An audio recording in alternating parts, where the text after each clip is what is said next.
Au moins 17 morts dans des violences en Syrie samedi, alors que le régime de Bachar al-Assad refuse toujours de laisser passer l'aide humanitaire dans Homs, malgré la pression internationale. À Damas, les corps des deux journalistes occidentaux, Marie Colvin et Rémi Ochlik, ont été remis respectivement aux ambassades de Pologne et de France pour rapatriement.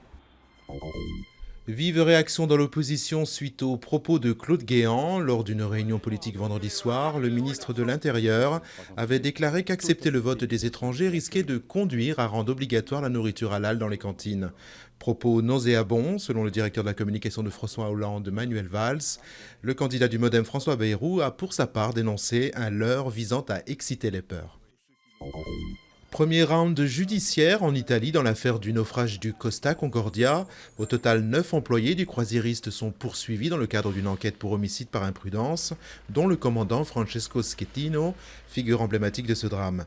La catastrophe avait fait 32 morts le 13 janvier dernier. BP va verser près de 8 milliards de dollars pour la marée noire de 2010 dans le golfe du Mexique. Près de 2 ans après la catastrophe, le groupe pétrolier est parvenu à un accord à l'amiable qui permettra d'indemniser des entreprises privées de la région.